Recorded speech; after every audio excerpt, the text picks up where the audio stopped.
Danish knife maker Jens Anso is one of the elite knife designers of the modern era. From his solo work to his collaborations with fellow Dane Jesper Vaknaes to his new award-winning Anso of Denmark shop-built series, Jens Anso is a knife maker you should know.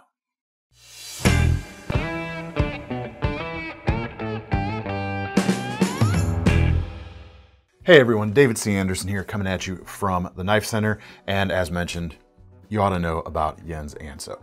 Now, recently, I spoke before the intro there about his collaborations with Jesper Vaknaes, fellow Danish knife maker, also an elite knife maker you should know about. The two of them have had a few projects over the years, culminating in their joint launch of the GiantMouse brand. They were the co-founders of it. But recently, Jens has kind of stepped away from GiantMouse in favor of focusing more on, for instance, his shop-built stuff. The first of which I want to show you is this. This is the TOKO, and at the recent Blade Show in Atlanta, the largest knife show in the world, this took away one of the Blade Show awards in the imported folder category, making a splash right out of the gate with his new venture called Anso of Denmark. And the shop-built series, like this knife, is not a full sole authorship Jens Anso custom. It is, however, made in the shop with his small team, with direct oversight to very high standards. So this is not, even though it's not a full custom, quote unquote, it is built like a full custom and commands a more premium price. All of these Anso of Denmark knives are going to command a more premium price. We'll show you some more affordable stuff in a little bit. But this one right here, there's two versions we have in stock right now, coming in starting at $875 for this bronze titanium version, a little bit more for the blue one right now. But the knife has very clean lines, something I generally expect to see from Jens, even from some things that have a bit more curve. There's always a cleanliness to his design language, and you've definitely got that here. 3 3/8 inch blade, almost straight backed drop point here. RWL 34, which you don't see as much in production folders, but on the more custom side of things, it is a bit more common. RWL, named for Robert W. Lovelace, Bob Lovelace, who loved stuff like ATS 34. We're getting into the weeds a little bit early here, but that's okay.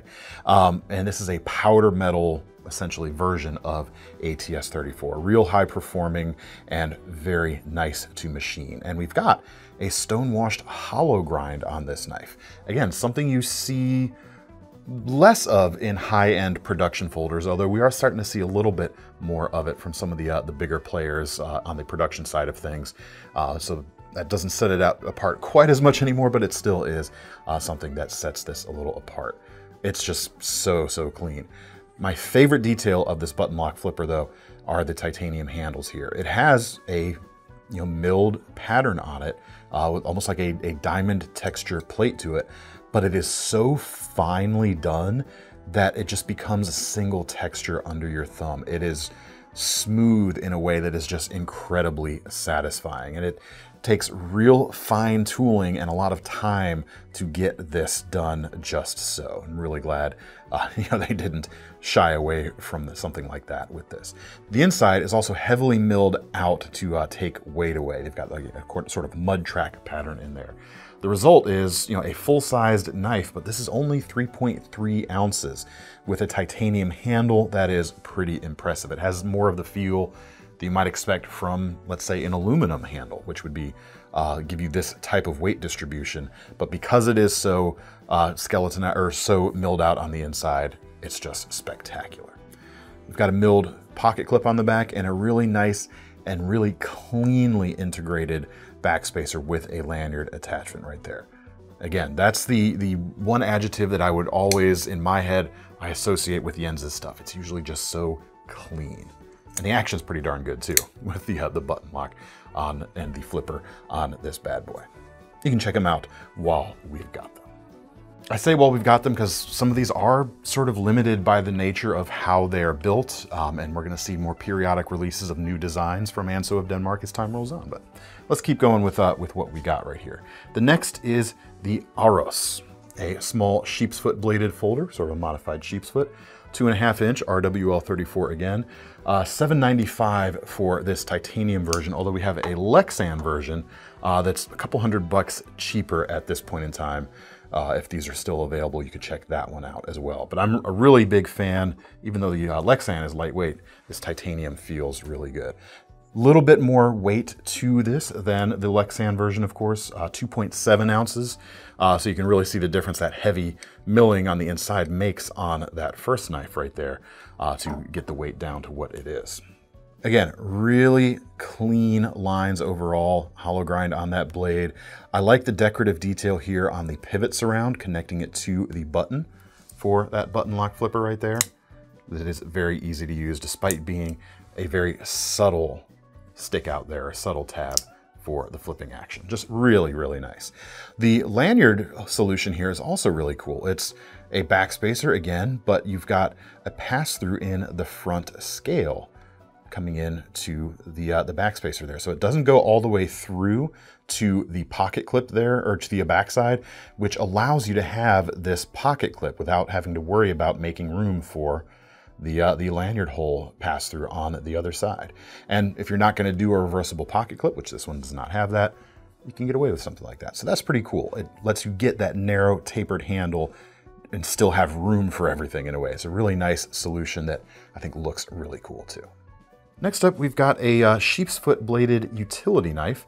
In fact, we just call it a Sheepsfoot fixed blade on the website right now. $315 for this nice titanium, just under $300 for blue G10 in this case. So save a little bit on the G10, but not a huge amount there. Again, RWL 34, hollow grind, crown spine here, really nice stone washed finish. $315 for this, and it really is, it's not meant to be anything other than a daily utility knife. Think of it as a premium replacement to something like a box cutter. Certainly going to be way, way more satisfying to use than something so simple as a box cutter blade. The hole here at the front makes a great place for pinching with your thumb and forefinger, helps it feel very secure in the hand, and there's just enough handle there to be truly functional in that type of grip, or choking up with a 3 to 3.5 finger grip, depending on your hand size, for a stronger push cut through material. And there's a strip of jimping here right where your index finger would be to give you a little bit of reassurance that you're not going to slip forward on that. Really, really cool. We've got a Kydex sheath right here set up with a Kydex belt loop, and I almost feel like this would be more ideal with the handle pointed down while it's on your belt. So you could reach down, grab it, cut what you need, and use the hump or the curvature of the back of that Sheepsfoot to find the opening and slide the blade back into place. You could certainly carry it upright if you wish. That would be carry it a little higher and tighter and into your hip a little bit. I also think this would make a great pocket fixed blade. If you throw an ulti clip on this Kydex sheath right there, that would be a great option. As far as other attachment options for this sheath, a small tech lock will fit this whole pattern, or a Civivi T-clip, but a full-size tech lock won't do it. There you go. All right, moving beyond the current Anso of Denmark releases, although, as I said, expect more in the future, let's look at some of his collaborations with some other production knife companies. And we'll start with something that kind of give you similar vibes to the TOKO we looked at in the first place, at least in the blade department for sure. This is the Orso 2 from Viper Knives, made in Italy. We've seen a rather prolific series of collaborations with Italian knife makers and Jens Anso. The blade gets you similar vibes to the TOKO, although you've got a full flat grind as opposed to a hollow grind here. 3.4 inches. The steel is made by Lohmann. It's QPM 20-4, which is equivalent to other premium stainlesses like M390, CPM 20CV, CTS 204P, and the like. Same type of stuff here, but a little bit of a different flavor, at least in terms of the company that provided it. Titanium handles, really cool milled titanium pocket clip here. Taking the edges off with these scallops allows it to be very subtle and very comfortable in the hand, as opposed to sticking out and jabbing you. And it's a nice detail that is very appreciated. Again, cleanly integrated backspacer with lanyard attachment point. Really nice milling pattern on the contoured titanium handles. That contouring, it shares that type of feature with the TOKO. And there's a few different milling patterns you can get on this knife, although none of them as fine as what is done on the TOKO, of course. We've got a frame lock for security and a flipper tab with ball bearings in the pivot for opening. Flips nicely, and I like these chamfered edges on the inside here where your index finger lands as it follows through that flipping action. Again, clean and nicely detailed. One of the other things we see from Jens a bit is what you find on this Viper Nordlys fixed blade right here. Sort of a hybrid blade shape that's kind of bridging the gap. It's not really a drop point, it's kind of skinnerish, but it's got a tip almost like a Wharncliffe when you get down for tip work. That hybrid shape works really nicely, and it has a very cool visual aspect to it as well. This is the Nordlys from Viper. We've got N690 steel. The handles are Sure Touch, which is a really nice material. It's alternating layers of rubber and G10. Gives you a more solid feel than just rubber would give you, but gives you a little more, vibration adjustment or vibration absorption, I should say, than standard G10 would be. Makes it comfortable and grippy at the same time. The shape is really nice. We've got a full tang exposed here at the back, but hidden right where your thumb would naturally sit, making it a little more comfortable. Same thing with the index finger. This is a knife that will work better if you have smaller hands, I would say. My slightly larger than average hands are a little bit crowded trying to get this one to work for me. Your mileage will, of course, vary. Finely made, really cool shape. The sheath in this case is leather, kind of conventionally made in Italy. Again, even despite the curves, there's still a sort of cleanliness to this design that I appreciate. $165 for that particular version of the knife. Next up, with sort of a hybrid blade shape, we got to show something from GiantMouse. Even though Jens has moved on from GiantMouse, as I mentioned earlier, it's hard to ignore the numerous models that he and Jesper Vakne has collaborated on for the GiantMouse label. And I will say, some of the knives in the lineup feel a little more Voxy. Some of the knives feel a little more Jensy. This one sits somewhere in between. It doesn't quite feel like a Jens or a Jesper design primarily. So maybe that's the best one to talk about. This is the Nazca. Blade shape here is M390, a little over 3 inches long, and again, sort of a hybrid. You could think of it as almost like a modified Wharncliffe or a clip point or almost a harpoon point. You've certainly got enough belly there for slicing capabilities, that rotational cutting action that you're going to get from that type of blade, or that you're going to be able to take advantage of with that type of belly. It's rather interesting. For the handle, we've got canvas micarta in this case, price is $225. We've got a crossbar lock, wire pocket clip, which is reversible. Nice action overall. And many GiantMouse knives are made in Italy. Some of them are made for them by Bestech, but it works really well and further exhibits kind of that hybrid blade shape. The design's maybe a little less clean overall than most fully typical Anso designs, at least as I think of them in my head, but it's still a very interesting one. Here's where I ask you folks, favorite GiantMouse design? Put it in the comments. Favorite Jens Anso design? Make sure to put that in the comments too, why don't you? Next up, also from Italy, we have the MKM Goccia. MKM is actually another collaborative effort between many Maniago Italy knife makers, including Lion Steel, Viper, Fox, and Mercury. But this is the Goccia, $250 for this one. Titanium with a milled ripple pattern. It's actually steps. Each one of those concentric circles is a further step up, giving you an actual handle with shape. That's something I appreciate about some of Jens's work. He has done some flatter handled things, but when you're looking at it from the top down, actually getting some shape, some dimension this way to the handle, not just a straight line, I really appreciate. It's something you also see in the TOKO, that top-down view. You can really see that heritage of Jens's design work in both of these models. The blade here is M390, 3.3 inches long, similar size to the Orso and the TOKO, but again here with that nice hybrid blade shape. It's long and slender, you got a very acute tip, you've got belly for that rotational slicing, and you've got really nice lines both in the closed and the open position. All right, zero tolerance now. American-made ZT707, and this is a very slender design with a hybrid blade shape going on. It's actually on sale at the moment. We're filming this for about $225. Normal price right now is about $288, however. Blade steel is 3.5 inches, 20 CV, so very good edge retention on that.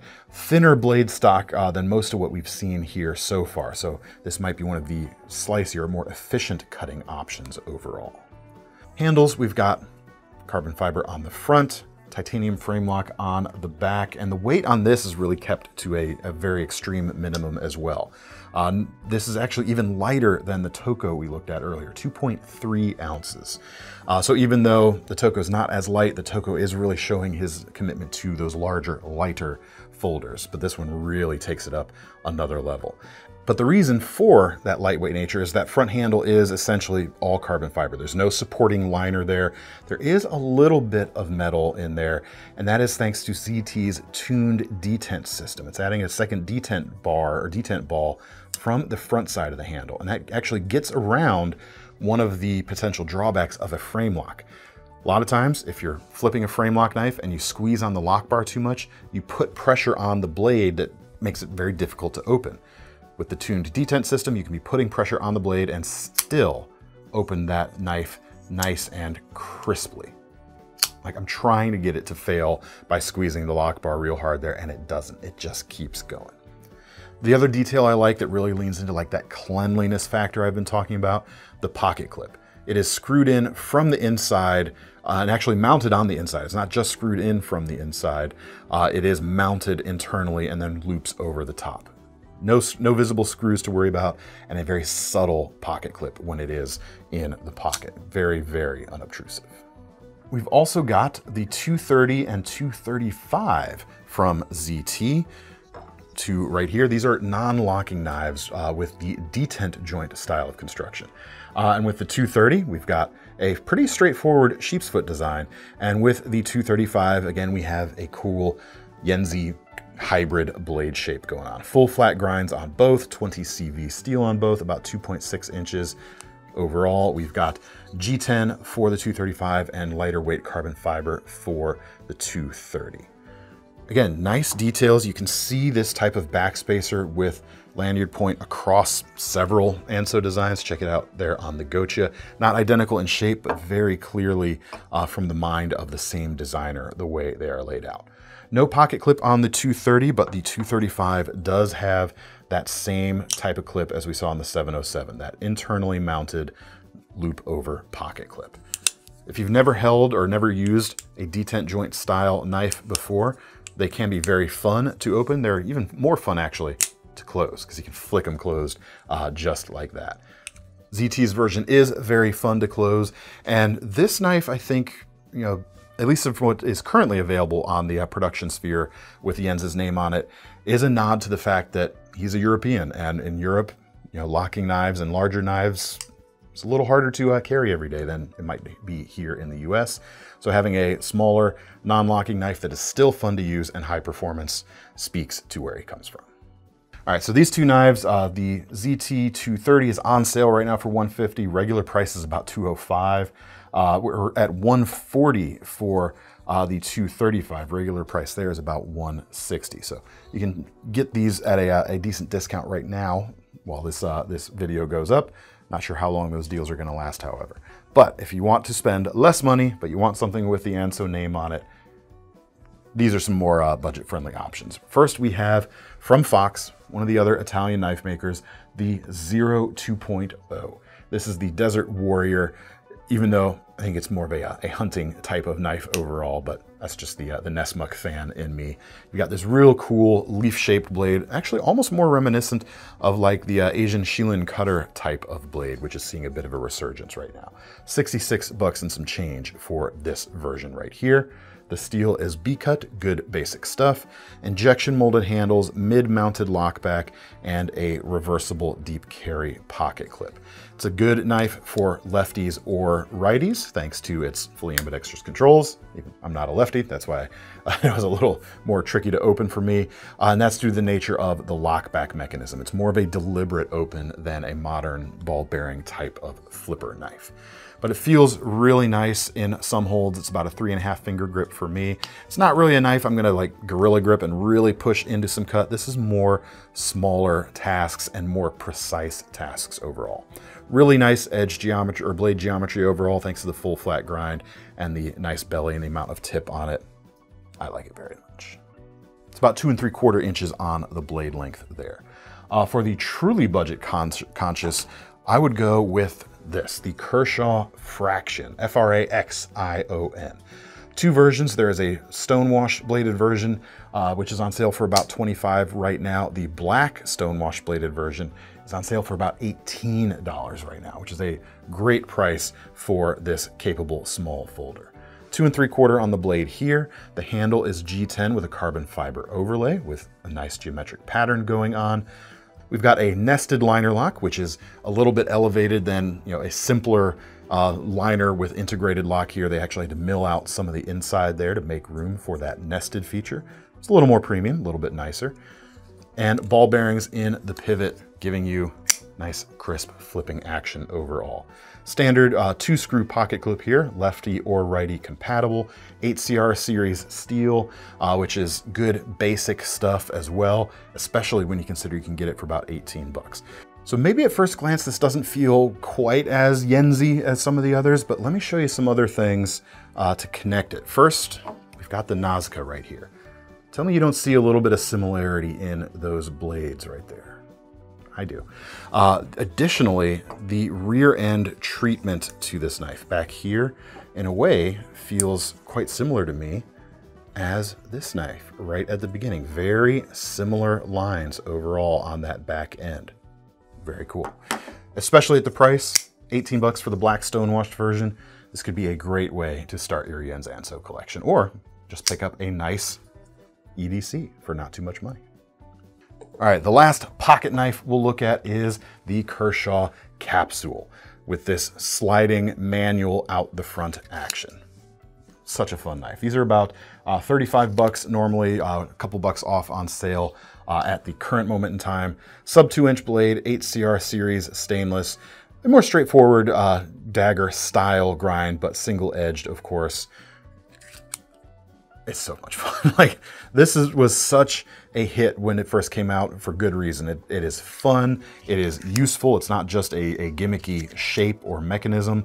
You got a pocket clip at the back, which is deep carry. You could take that off if you want, throw this on a keychain. That would certainly work nicely as a keychain knife if you're into that sort of thing. I don't need to say much more about this because it's just a real cool mechanism. All right, let's round things off now with kitchen knives. And we're going to talk first about the MKM Prima. And this is a knife that says to me, if I were to take a guess, Jens Anso actually cooks. What I mean by that is sometimes we'll see knives from high-end custom knife makers, we'll see kitchen knives come out with their names on it. But I don't know, they don't quite hit. They don't quite feel like they were made by someone who really knows their way around a cutting board. This, however, is an excellent tool. This limited edition is about 280 bucks, but the standard versions of this start at about 130. And for the experienced home cook who likes to have a nice thing in their kitchen, likes to cut with a nice set of chef knives, this could be a phenomenal option. This is the Gyuto, but there are several patterns available amongst the Prima series right here. 8.5-inch blade. We've got super powdered gold 2 steel here, which is a very high performance steel used amongst higher end kitchen knives, and a handle with marbled carbon fiber. And again, a bit of that same heritage that we saw on the TOKO and the Goccia there, with that type of handle cross section from the top down view. Standard versions of this aren't going to have the fancy carbon fiber, and the steel is going to be a more conventional X50 series stainless, which you see on a lot of European style kitchen knives. Certainly capable stuff, but it's not going to be as special as this. We've got a crowned spine all around, meaning no matter where you hold it, it's going to be comfortable. The balance in that pinch grip is perfect, which is exactly what you want on a quote-unquote chef-style knife, and it has a gentle landing on the cutting board. It doesn't clunk down. It is built for smooth, silky, repetitive motions as you cut. Again, this is part of why I think Jens can actually cook. What do you folks think? Dig those knives. Like I said, there are plenty of patterns available. I also like from Viper, the Sakura series of kitchen knives. And these were actually another collaboration between Jens and Jesper Vaknes.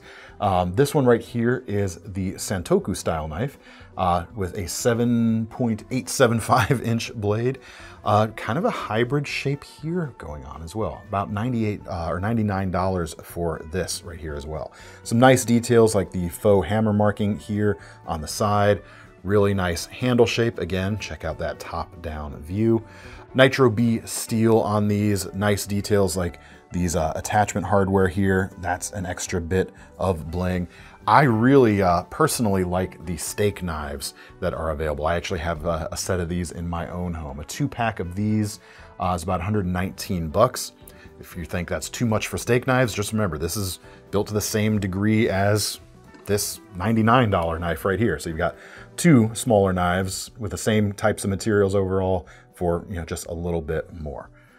I really dig these. The sweep on it, the belly is awesome for those efficient slicing motions that you're going to do when you're cutting into a nice steak. I really like the steak knives. This particular version with the olive wood handles is not discontinued yet. But anyway, that's all I've got to show you today. Jens Anso is a knife maker you should know. If you've not been familiar with him before, I hope this tickles your funny bone and gets you looking at his stuff a little more closely. If you've known about him before, or you're just getting into him though, let me know what your favorite Anso design is down in the comments. And to get your hands on these or any of his designs, we'll leave a link in the description to take you to KnifeCenter.com. Where if you want to make some of these more expensive knives a little more manageable to buy, you can use our new Sezzle payment options. And don't forget about our long-running Knife Rewards program so you can earn some free money to spend on your next purchase. I'm David C. Anderson from the Knife Center, signing off. See you next time.